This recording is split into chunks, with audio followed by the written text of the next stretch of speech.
Good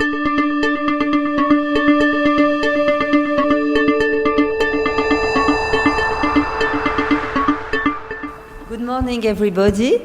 It's a great honor and a great pleasure to welcome Karen Adolph this morning for a keynote presentation about perceptual motor development. Karen Adolph is a professor in the Department of Psychology and Neuroscience at New York University.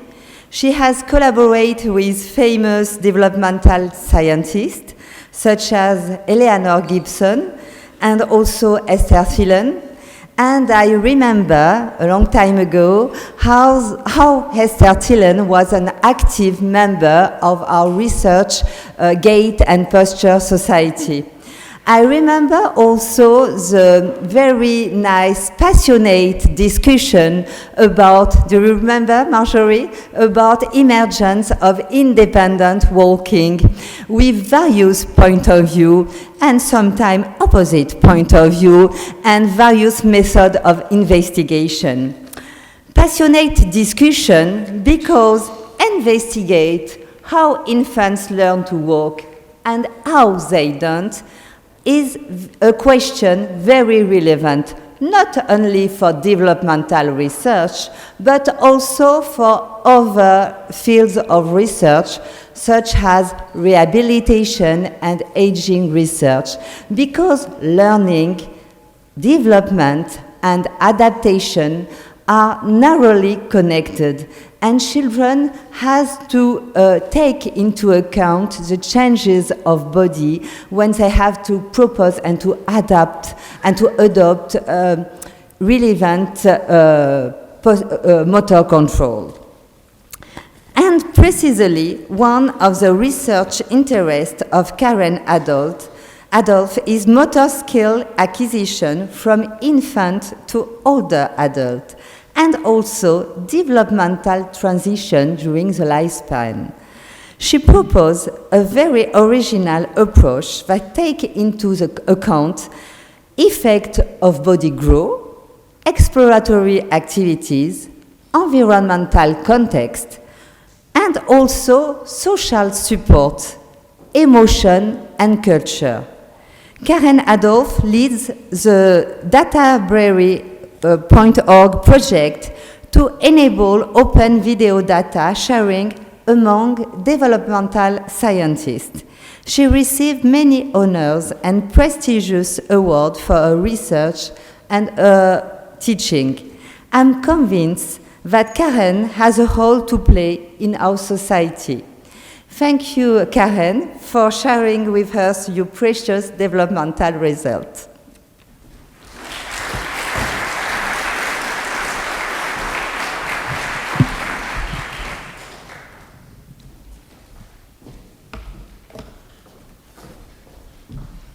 Well, thank you. I'm so excited to talk to this group. I've been wanting to come to Posture and Gait for many, many years, and so I finally made it.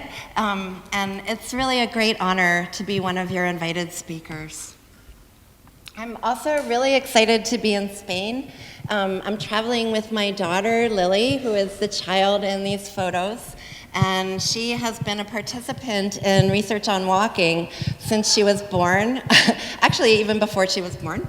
And I think that these photos summarize much of what I want to say, because I want to talk about useful ways of studying the development of walking that I think will be able to tell us in the end how it is that a little baby really learns to walk and to acquire the necessary skills to navigate the world. I've organized my talk around several themes. Basically, I think that all of us, me included, have made some wrong turns in our study of the development of walking. And I think, maybe it's time, finally, for us to rethink some of our assumptions so that we can broaden and enrich our view of what it means to learn to walk. One assumption that really needs rethinking is that the development of walking is universal. So yes, healthy children all over the world learn to walk, but the way that they learn it depends on the child-rearing practices of their culture. How caregivers raise their children, actually everything about the physical and the social environment, affects opportunities for learning new motor skills. But little is known about the effects of child-rearing practices. Little is known about the effects of child-rearing practices because most of the world's population is simply not represented in developmental science. Basically, we're doing a weird science that's about only our children and our own child-rearing practices. In an important BBS article, Heinrich coined the acronym Weird Science. So W stands for Western, E stands for educated, I for industrialized, R for rich, and D for democratic. We are doing weird science, guys. This is a video, this is an amazing film that was made by Blondine Brill. And it shows infant bathing and massage in Mali. And cross-cultural work by Blondine and by Brian Hopkins and many others shows that practices like these, exercise and massage, can accelerate the onset of skills like sitting and walking. And in fact, there's a dose-response effect. So the more exercise the baby receives, the earlier the baby will sit and will walk. And actually, New York City, where I am, is a really wonderful place for thinking about cross-cultural research because people from all over the world live in New York City. And what you're looking at here is an Armenian man who is exercising his infant to promote motor development. So the exercise takes a different form from the ones that you see in Africa and in the Caribbean. But vigorous exercise is integral to child rearing. It's part of these parents' expectations about how they should raise their children. It's about what you should do to ensure healthy motor development. And it's not just cross-cultural research that shows that exercise can promote motor development.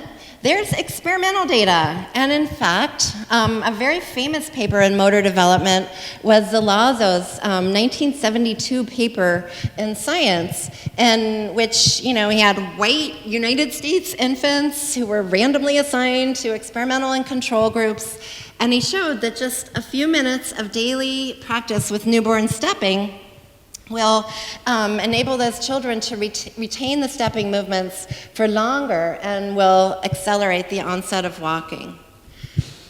Well, we can't do experiments about constrained movements because of ethical concerns, but we can look at cross-cultural differences in child-rearing practices. So I want to tell you about Central Asia. This is a whole part of the globe that is simply not represented in developmental science, and it's not represented in motor development. And all over Central Asia, caregivers use a Gavora cradle.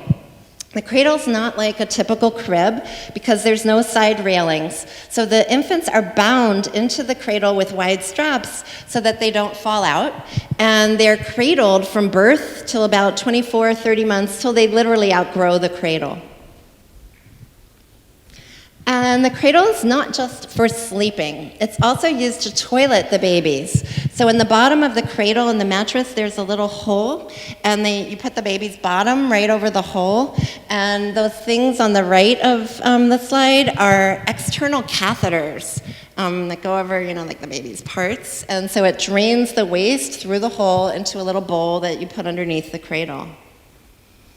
I want to show you what cradling looks like. This is what it looks like in Tajikistan, a country in Central Asia. That's putting on the catheter right there. And then the babies are swaddled, their legs are swaddled, and then their legs are bound into the cradle. And all over Tajikistan, people do it in nearly identical ways. The timing is the same, so now she's swaddling the arms. The movements are the same, the wrappings are the same, 1, 2, 3, they go around the handle of the cradle.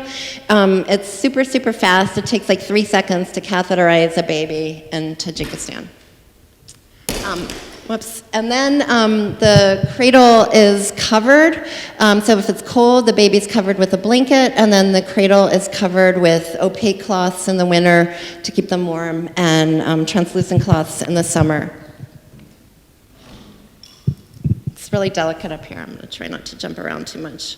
From videos of infants in free play, we coded their highest observed skill. So whether they could sit with support or sitting without support, moving on their bellies, bum shuffling, crawling with their belly off the floor, walking, holding onto something for support, that's cruising, standing independently, and then finally walking independently.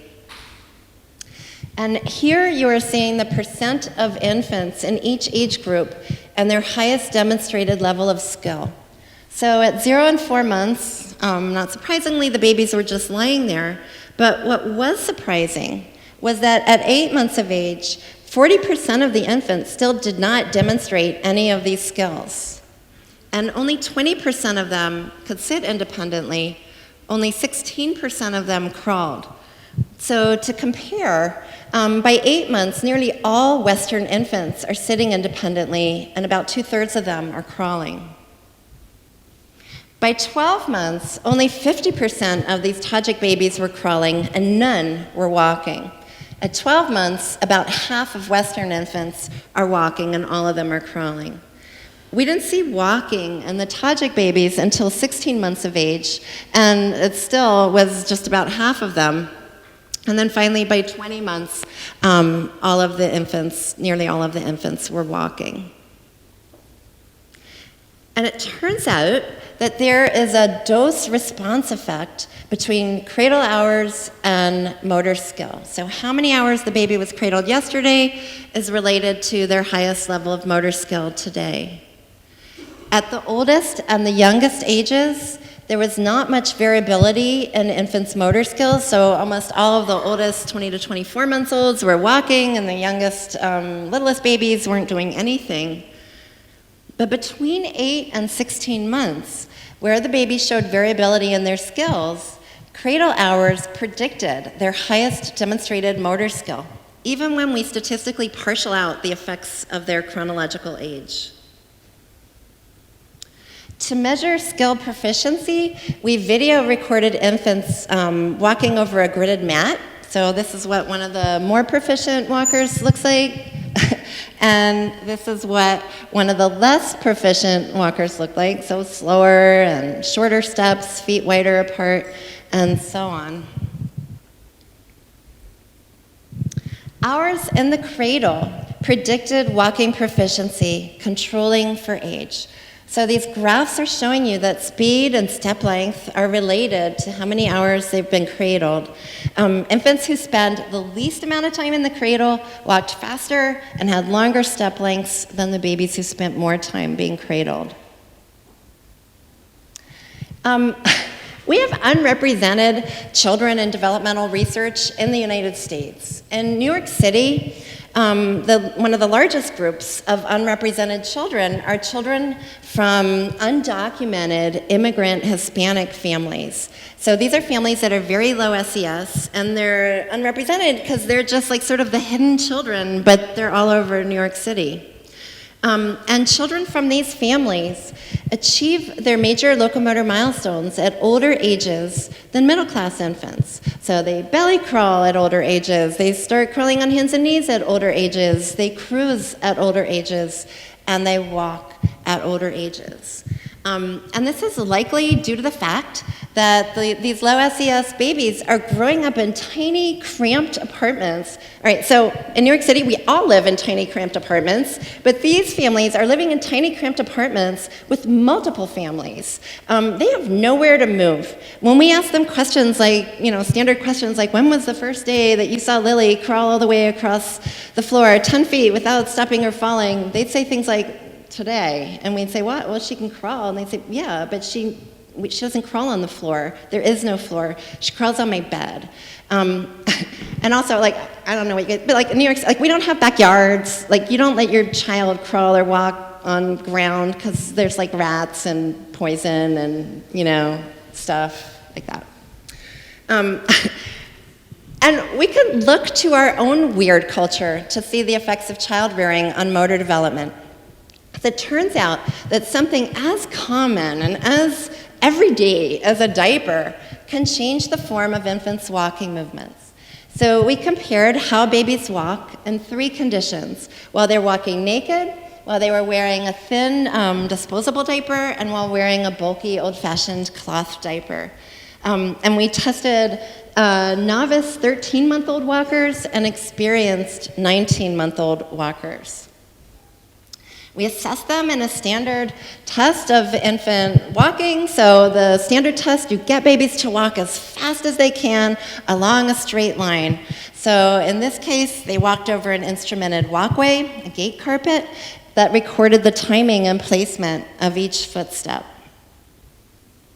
And the short story is go naked. You can see the results for yourself. So these little trails of footprints are from one typical infant walking over the gate carpet. While walking naked, the steps are close together and they're in a straight line, but while walking in diapers, the step width is larger and the gait is more poorly controlled. So I want to show you some data. Developmentally, step width gets narrower over development. So narrow step width is better walking. Better infant walkers have a narrower step width. And babies took the narrowest steps when they were naked, wider steps when they walked in diapers. Step length gets longer over development. Better infant walkers have longer steps. And babies took the longest steps while they were naked and in disposables. They took the shortest steps in the bulky cloth diapers. The dynamic base angle gets closer to 180 degrees over development. Better infant walkers have base angles that are closer to 180 degrees. And infants showed the largest dynamic base angles while they were naked, smaller angles when they walked in diapers. For every measure, 19-month-olds walked better than 13-month-olds, but there's no interaction with diaper condition. So that means that babies were just as messed up, just as perturbed when they had just started walking by wearing a diaper as when they were experienced walking, and walking is actually starting to asymptote, when skills starting to asymptote. And, you know, the little differences between the diaper conditions are not trivial. These are functional differences because the cost of wearing a bulky cloth diaper on step width is 7.5 weeks of walking experience. That means that a baby that's wearing a cloth diaper walks as badly as that baby had done 7.5 weeks earlier while walking naked. The cost of wearing a thin disposable diaper is 5 weeks of walking experience. So, 1 or 2 months in motor development, that's a lifetime.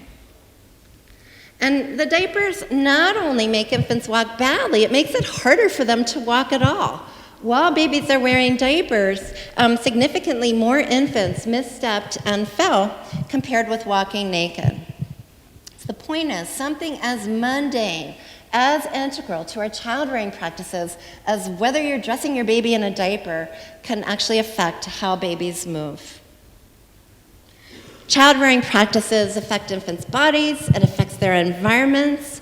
Caregivers are the ones who decide how to structure the physical environment and infants' activities, and thereby they are facilitating or constraining opportunities for learning. So child rearing practices can accelerate or delay walking onset and its development.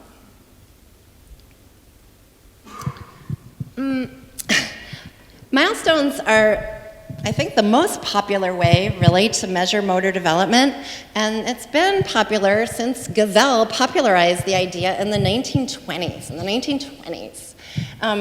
Milestones they're basically a way of comparing your baby against age norms. Like, when was the first day that your baby could walk?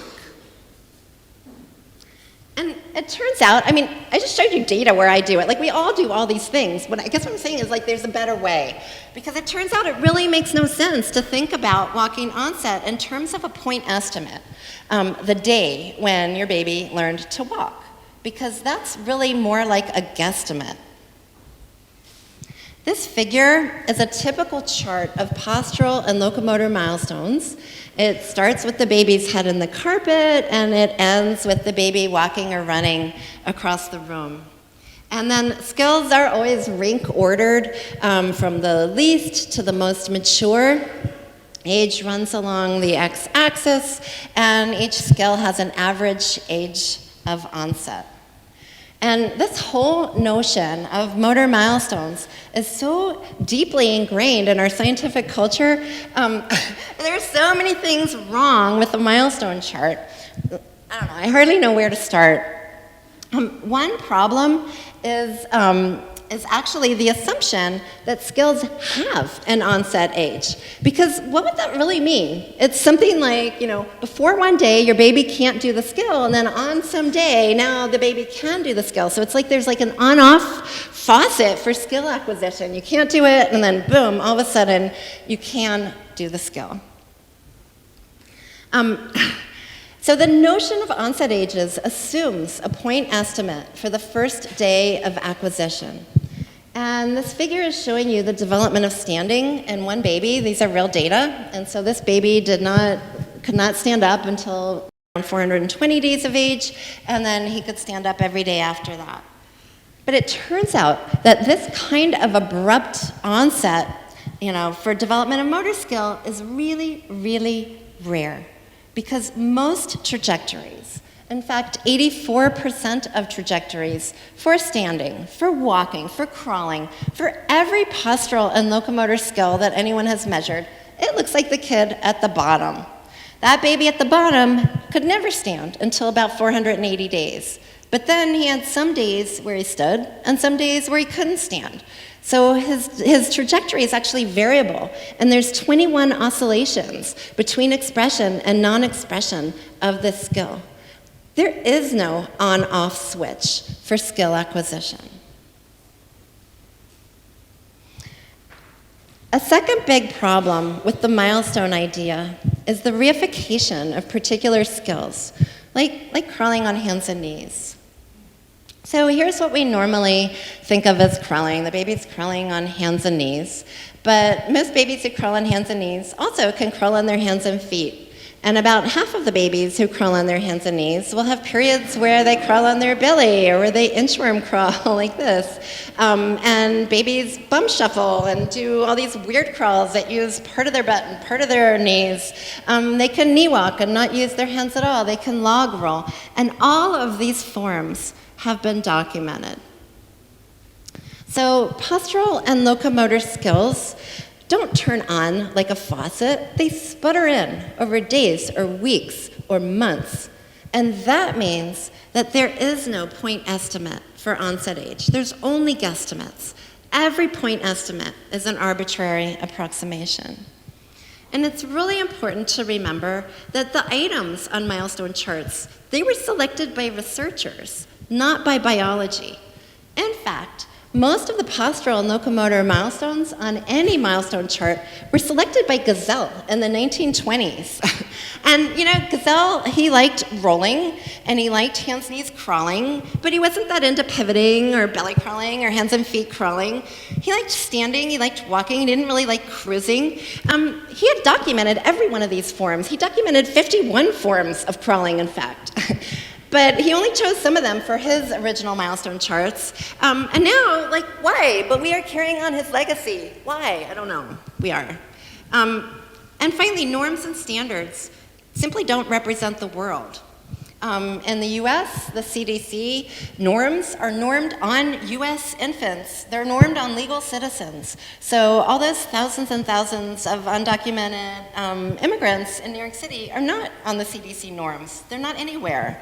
And the WHO standard meaning this is what children are supposed to do if they're normal, it's missing places like all of Central Asia. There's gazillions of people who, walk, whatever, in Central Asia. Okay.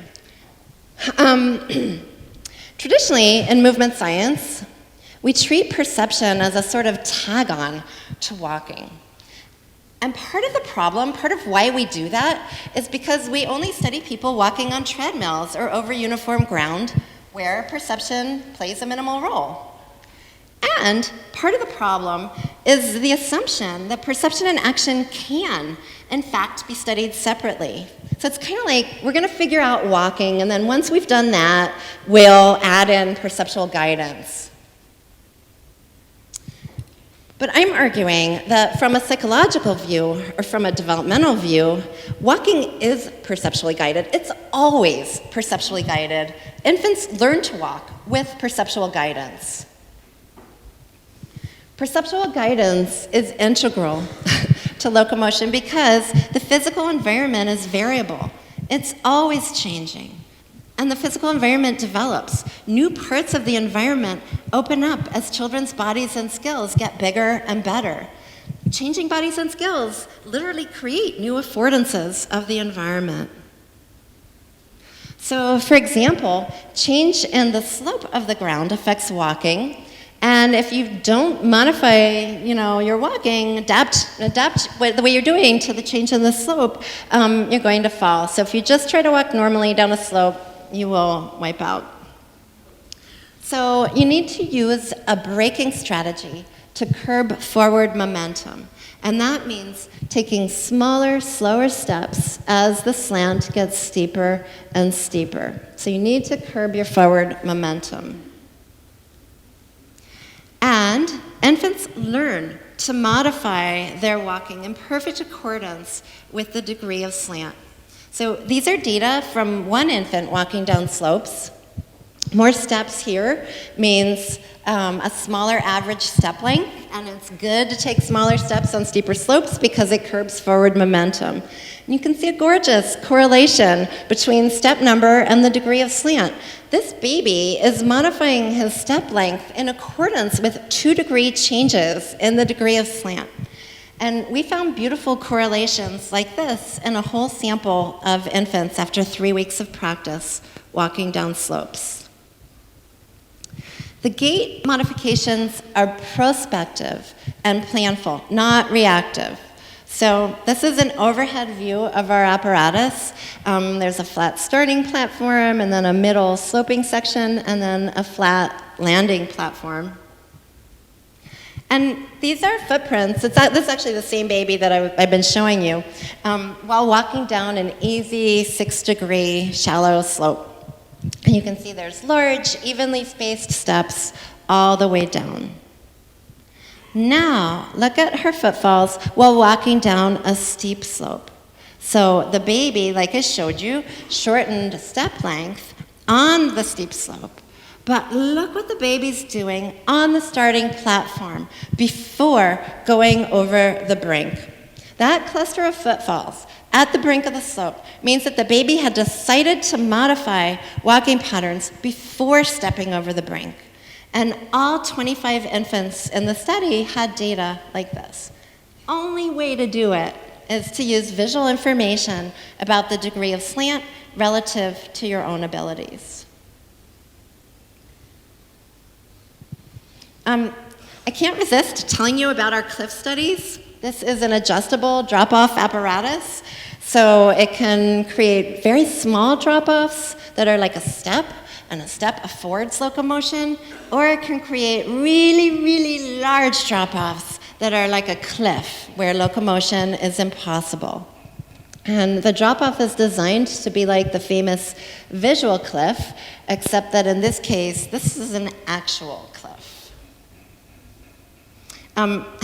Experienced crawling infants select their actions adaptively. So they will easily crawl down drop-offs that are within their ability, but if the drop-off is even 1 centimeter too high, the babies can tell that and they will refuse to crawl down. But look what happens in the same age of infants who are new at walking. Novice walkers will repeatedly attempt to walk over a drop-off that's beyond their ability. Even on a 90-centimeter drop-off, novice walkers will try to walk over the edge of a 90-centimeter drop-off. These babies have no clue about the limits of their own abilities. And then 6 months later, after infants have a few months of walking experience, again, they select their actions adaptively. So they can perceive precisely within 1 centimeter of accuracy whether the drop-off is safe for walking or not. So experienced 18-month-old walkers look just like experienced 12-month-old crawlers. They know precisely when a drop-off is too high for walking, when they need an alternative method of locomotion. And here's the data. So 0 here represents the largest drop-off that each infant could navigate. So what I've done is I've normalized the data to every baby's individual ability. The negative numbers represent drop-offs that are smaller than the threshold, so these are safe by definition. And the positive numbers are drop-offs that are larger than the threshold, so these are risky, increasingly risky. And this red curve is showing you the experienced 12-month-old crawlers. These guys are this is perfect probability matching. Look at those tiny error bars. That's gorgeous, gorgeous group data. These babies are matching the probability of attempting to the conditional probability of success. Right?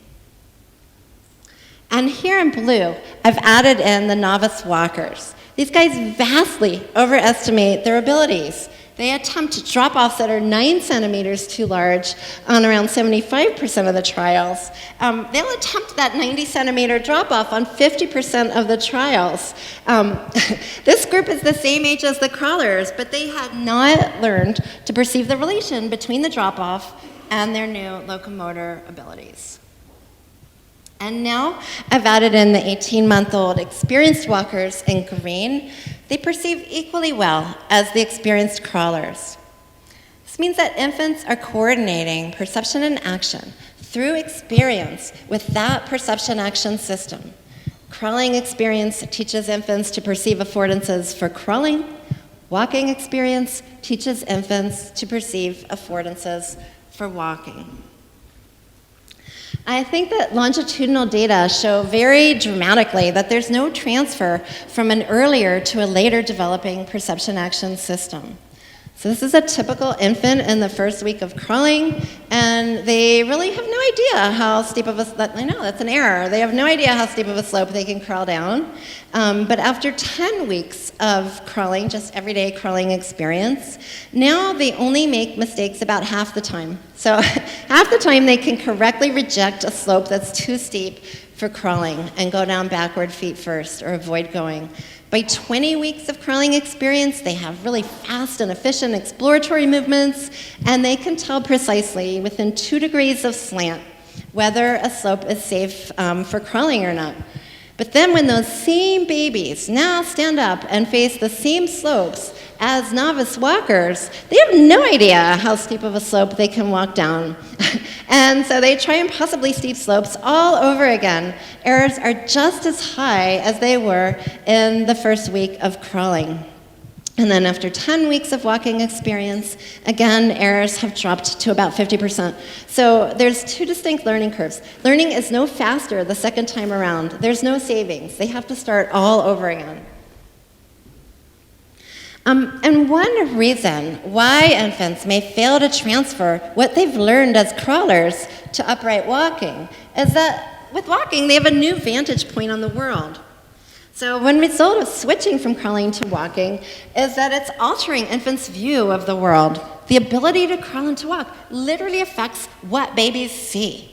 So I'm going to start by showing you a crawling infant's view of the world. So the bottom panel just shows the baby crawling, and the top panel shows you what the baby sees while crawling. The crosshair is the point of gaze, and then the rest of the image is the field of view. So this is a typical 13-month-old crawler, so a very experienced crawler.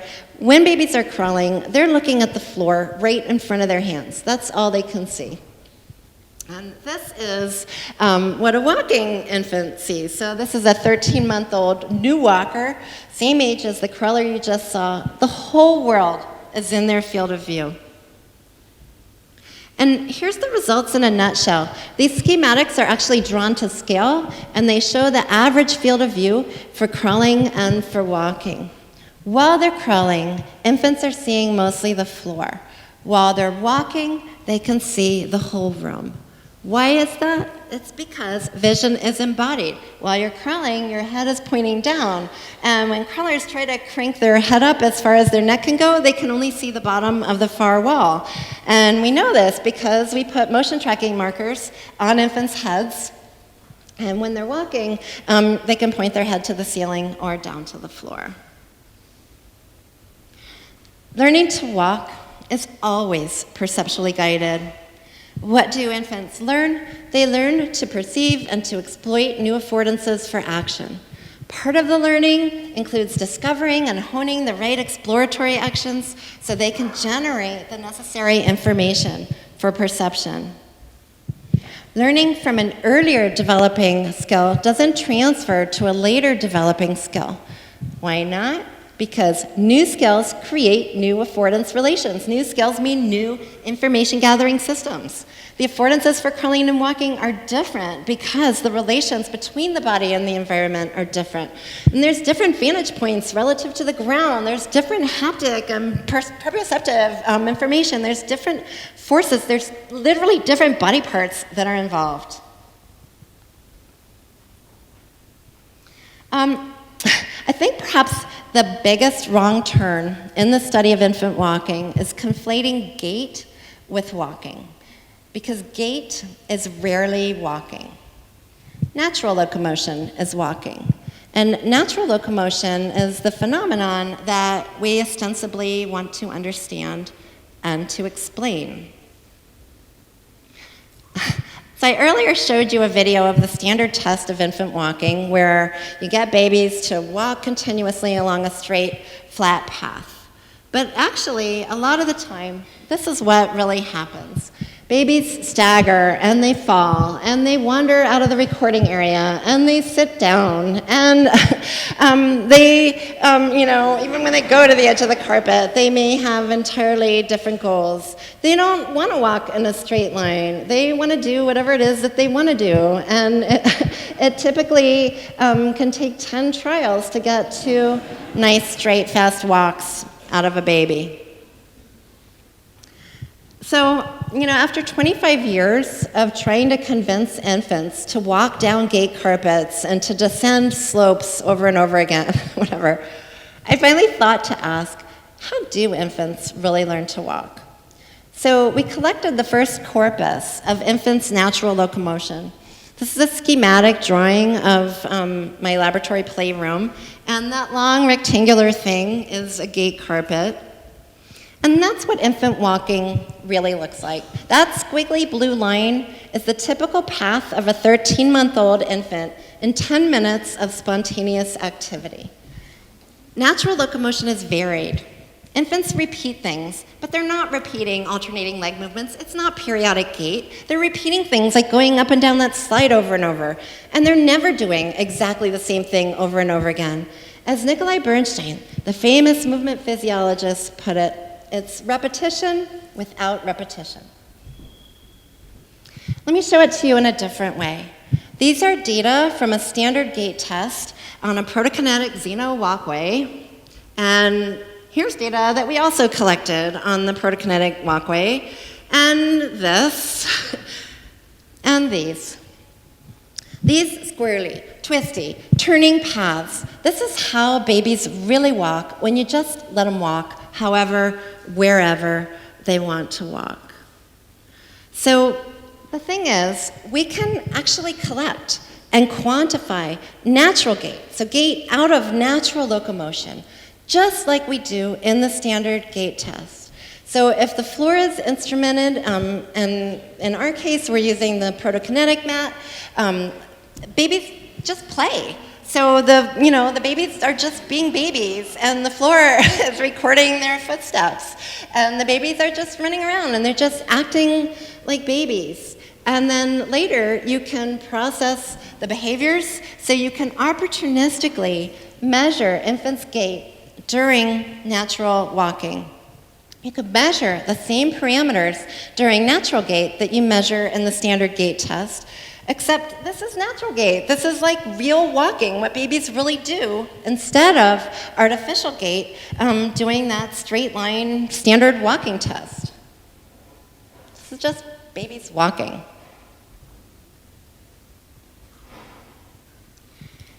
Standard gait, of course, improves with walking age. Baby steps get faster and they get longer. But natural gait also improves with walking age. Of course, on average, infants will walk slower and take shorter steps during natural gait, but you know why? That's because you're not forcing them to do the standard gait test, because you're not actually weeding out, throwing out all the standard gait trials where the infants didn't walk as fast as possible in a straight line. Natural gait, in fact, includes really fast steps, also includes really slow steps. In the standard gait test, single and double support improve with walking age. So does natural gait. Here's step width. It's hardly affected by allowing babies to walk however they want. You don't have to force infants to walk in a straight line. And better yet, we can actually measure aspects of walking that are more difficult than walking in a straight line, like turning, starting and stopping, going backward, going sideways. We can measure all the stuff that is actual walking. And even natural gait doesn't capture much of what's true and wonderful about the development of walking. For novice 13-month-old walkers, 51% of their bouts have only 1 or 2 or 3 steps in them. For experienced 19-month-old walkers, it's 41% of their bouts. Here's the thing. Bouts with only 1 or 2 or 3 steps, those are too short to count as periodic gait. It's not periodic gait. It's not periodic. It's just a baby going like that. And I'm going to tip the podium. But all that starting and stopping is really important for learning to walk. And all of those little bouts of walking add up because real walking is immense. It's tremendous. This graph shows the accumulated number of steps per hour plotted against days of walking experience. The circles are babies that we tested in our laboratory playroom, and the crosses are babies tested at home, and they look exactly the same. And you can see that the number of steps that infants spontaneously produce increases with days of walking experience.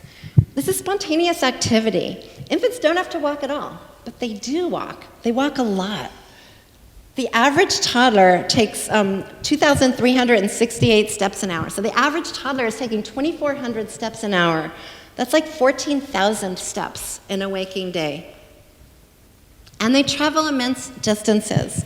So each point here is like if the accumulated distance, if you strung all of infants' little steps together end to end, the average toddler travels 701 meters per hour. For the Americans out there, that's like 8 American football fields an hour, or 46 football fields in a day. And babies fall a lot, and their falls decrease with days of walking. So the average toddler falls 17 times an hour, 100 times per day. They accumulate these tremendous amounts, but it's not like some kind of a death march, you know? Infants walk in little bursts of activity, so their motion is time distributed, and it's separated by longer periods of rest. So this thing here is called a raster plot. Each row shows one infant's data, and these are just spontaneous walking over 30 minutes in a playroom. And the data are ordered from the least experienced walker to the most experienced walker on the bottom. And the little bursts of black are the times when the infants are walking. So you can see at every level of walking age, walking is distributed over time. Each little bout of locomotion happens in a different environment, in a different, physical and social context. Each little start and stop is giving infants information about fighting gravity and inertia. So, I don't know, how do infants learn to walk? The traditional theory, the theory that we have had for the last 100 years, is that it's all about alternating leg movements. It's all about periodic gait. So first infants can alternate their legs, and woohoo, they're alternating their legs as a fetus in the womb. They're even alternating their legs. And then we get them out, and then they're doing the newborn stepping thing, and they're alternating their legs, and then finally, somehow they acquire balance and strength, and then they can walk in a straight line, and we call this periodic gait. And I think that the main reason why we developed the traditional theory is the same problem throughout psychology. I think we invent a laboratory phenomenon, and then we reify the laboratory phenomenon, and then we invent a theory to explain an artificial phenomenon. Because this is how infants really learn to walk. And natural walking has nothing to do with walking in a straight line. In fact, it has nothing to do with periodic gait. A different approach to studying and modeling and understanding how infants learn to walk is to model learning to walk with robots. And we've taken that approach in collaboration with Peter Stone, who is a roboticist at UT Austin. So he teaches robots how to walk. There's no human operator that's guiding the robot. You just build in a learning algorithm and then let it go. And in robot land, the traditional learning algorithm is just like the traditional theory of how infants learn to walk. So you get your robot to stand, and then it can take a step, and then finally the robot can walk in a straight line, and then the robot can do periodic gait. And now you add in all the tricky stuff, and you teach the robot to turn and to start and stop and to do curvy paths and omnidirectional gait. But Peter's group did something really different. They trained robots to walk the way that real human infants learn how to walk. So they trained their robots from the beginning on twisting, turning, omnidirectional paths with lots of starts and stops. And how do, computer scientist guys decide whose learning algorithms and training measurements are best? The robots duke it out in robot soccer, which is called RoboCup. And the UT Austin team won the 2011 RoboCup. That was just like a revolution in robot soccer. They had 24 wins and 0 losses, 136 goals, 0 goals scored against them.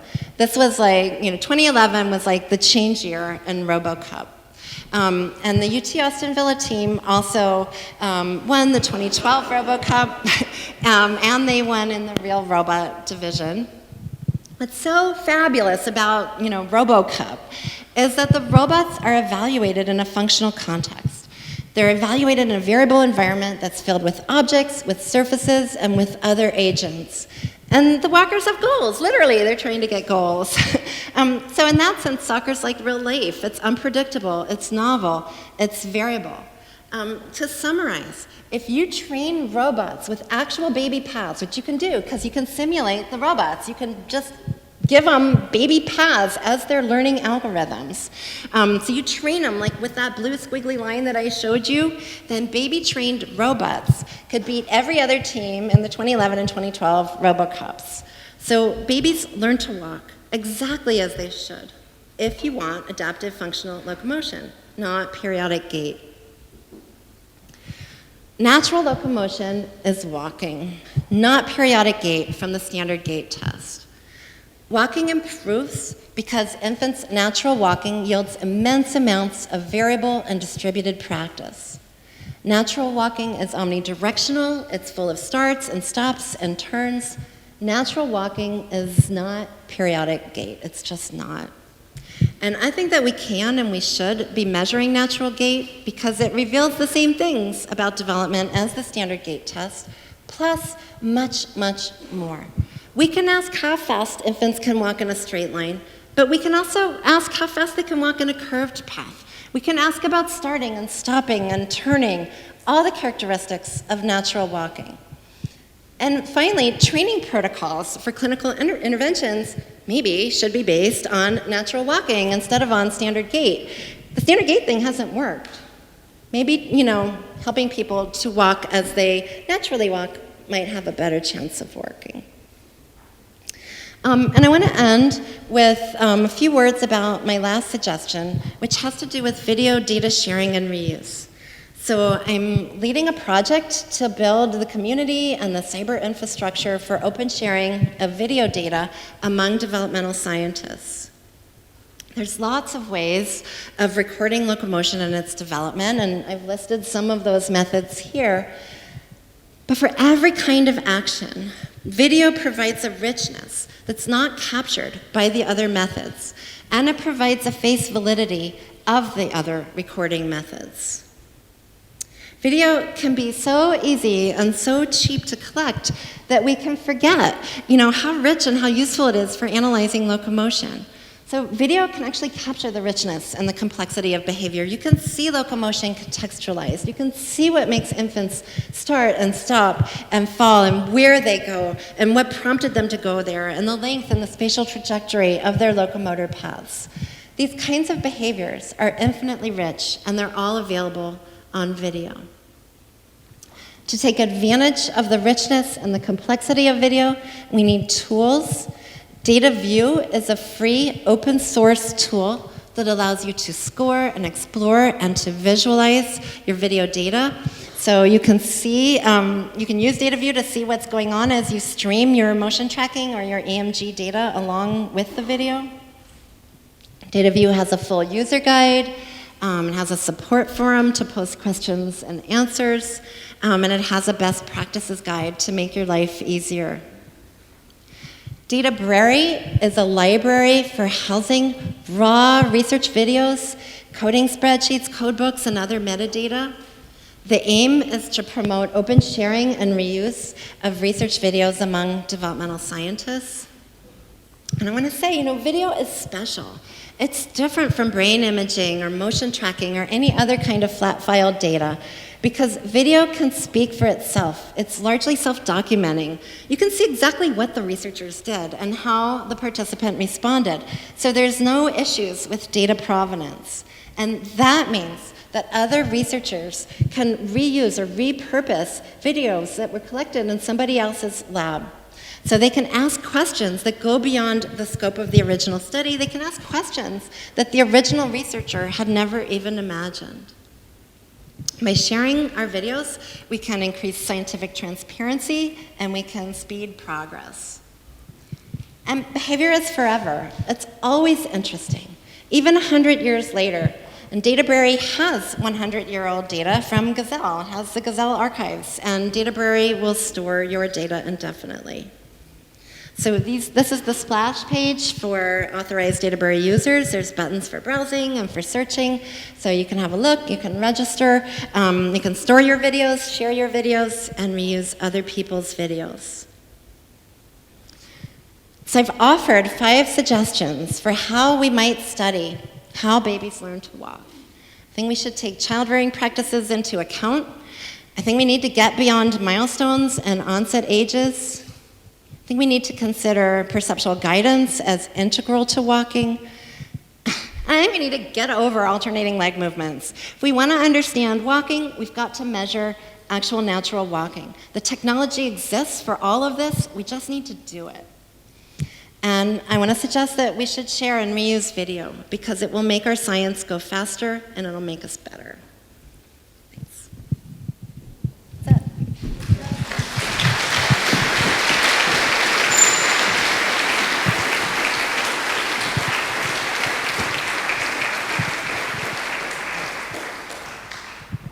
Thank you very much, Karen, for this nice presentation. I'm sure that everybody in this room will reuse now our initial data, our initial video, and so on. One question? Marjorie? A very interesting talk, Karen. One of my questions was related to the cultural differences. In America and the West, we think the earlier you give the child lots of experience, the more enriched environment, the better. But is that really true in terms of their long-term motor skills and cognitive development?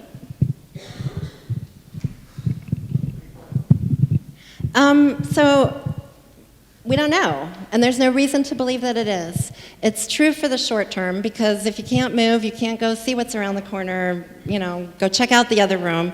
But there's no evidence that crawling or walking or sitting or doing anything, if you're a typically developing healthy baby, 2 or 4 or 6 months earlier, makes a whit of difference in the long term.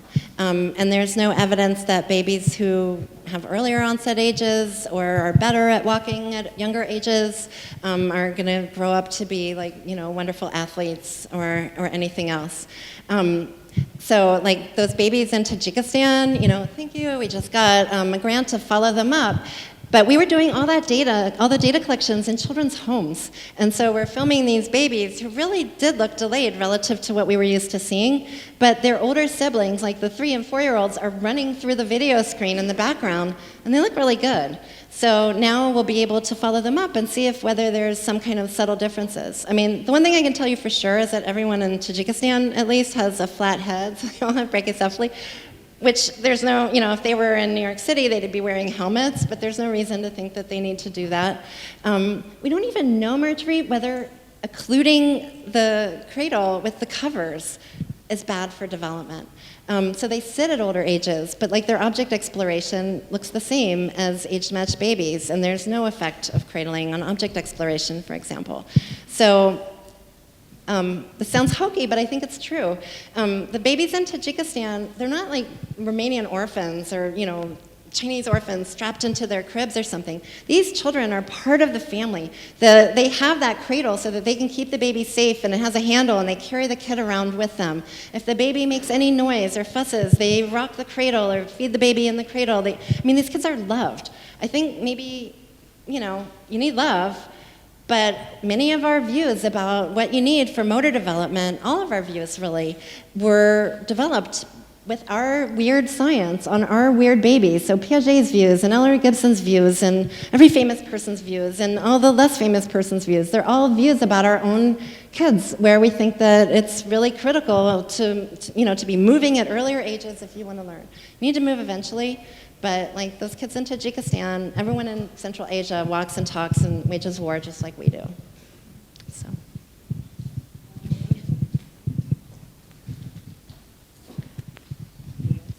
Thank you. Just to follow up on that, I really love the diversity in what you see in the babies, but I do think that that's going to affect how we all walk differently. Can you speak a little bit about that diversity and how it may or may not persist in an adult population across the globe? Okay, so it's sort of a follow-up on Marjorie's question. Look, there's no evidence that a baby that, in the US, a baby that walks at 10 months is going to look any different long-term from a baby that walked at 12 or 16 months. On the other hand, there are some cultures that have been studied by anthropologists for years and years, and some by movement scientists, so it's not only that we've got the beginning point wrong, we've got the end points wrong as well. So the end point, is really not like the white, middle-class, educated people in Iowa and Indiana who are taking, Psych 101. So the Tarahumara Indians in Mexico have been studied since the 1920s, and in their culture, they just run everywhere. They run to do everything, and they run for fun. They really do. It's not. They live in like this mountainous, terrain. They don't just run. Okay, so they run like 3-day marathons for fun, like kind of like. Let's hang out and drink beer and watch a football game. Like, let's hang out and do like a 3-day marathon and drink this other stuff they drink. And that's not challenging enough, so the men actually kick a wooden ball, as they're barefootedly running down these paths, and the women do like a wooden hoop with a stick, to make it really fun. And someone discovered them, I guess it's like 20 years ago now, and thought it would be cool to get these guys to run in an ultra marathon in America. So they did the Death Valley run, and Tarahumarans who were in their 40s, beat all our super, sort of whatever world-class athletes. And so those little running sneakers that look like gloves, that are kind of like barefoot. Well, the guys that won the ultra marathon, they were running in the kind of sandals that they make, which are made out of the treads of tires and then strapped to your feet with rope. Instead of a Nike or whatever. Anyway, so now if you want to be like a Tarahumaran Indian or feel like you're a Tarahumaran Indian, you can run in these little gloves. there's load carriage in Nepal and in Africa where in some cultures it's women, in some cultures it's women and men, and they learn to carry loads, and they literally have changed the energetics of walking so that by the time they're adults, they're doing things with their gait, they're saving energy. They can carry loads up to 100% of their body weight on their head. They can carry loads up to 30% of their body weight with no increased energetic costs. It's not like no undergraduate can do that. We don't know the end point of walking. We don't know the beginning point of walking because we're just studying ourselves, and we're not all that interesting in the end. Short question, long answer. Very interesting, thank you. Just one question.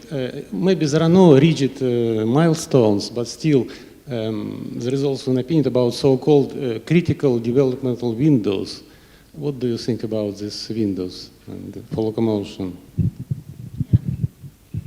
You're asking about critical developmental windows. Are there such a thing for the development of locomotion? We don't know. I think like we as researchers don't know. There's a group of Indians called the Aceh Indians in eastern Paraguay, and their average age at onset is 22 to 24 months, which if that happened in the US, like that child would be horribly clinically delayed. But in that culture, they're, it's, what is that called? Like they're hunter-gatherer, foraging people, so they have to carry the babies. What's it called? No, I don't know, whatever. So they carry their babies all the time because you can't put the babies down because it's too dangerous. So they're going through, like uncharted forest and jungle or whatever. And so these kids they're off the Bailey scale. Like they've fallen off. They're not on the milestones. They're off all of the assessment tests. But then they learn to walk, and then by 8 years, they're climbing, 40-foot trees and wielding machetes, and they've outstripped our kids. So we don't know. We don't know. We know that for children with clinical disabilities, earlier intervention is better, and aggressive intervention is better. But for healthy, typically developing children, the system is so incredibly plastic. You can be strapped in a cradle for 20 hours a day for the first 2 years of your life and then walk. And so maybe there's some subtle difference, but they're walking, they're normal, they're leading normal lives. Yeah. Hi, so I was very enthused about your relationship with this UTX Austin robotics group. I think there's a lot to learn from what's going on in the robotics community. And I was interested, the implication of your short venue into that was that the learning algorithm was what gave these robots an advantage compared to the robots that were the other teams. So I assume these other robots didn't go through such a process. One, do you have any idea what was the learning algorithm that they used to train these robots how to move? And then what was the real advantage based upon that learning algorithm?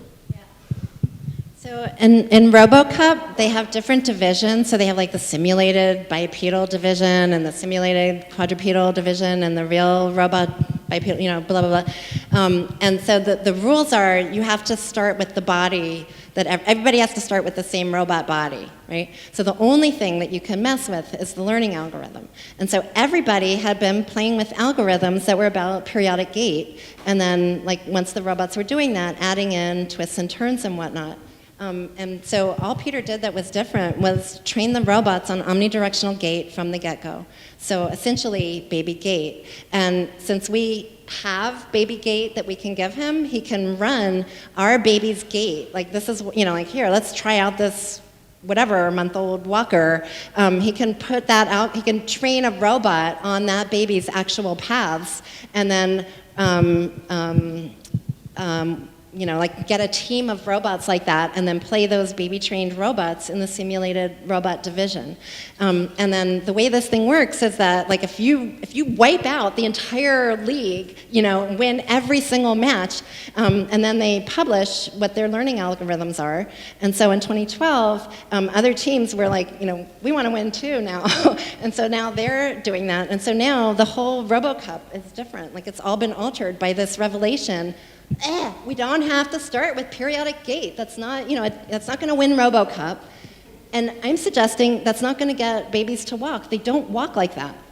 We just study it like that, but we don't have to. The technology exists to study real natural walking. And so if we, if we want to do our version of RoboCup and understand how babies walk, or if we want to maybe help people with disabilities to walk, maybe get them off the treadmill and train them to move through a cluttered environment, doing the real things that they're going to do, because the treadmill thing isn't working.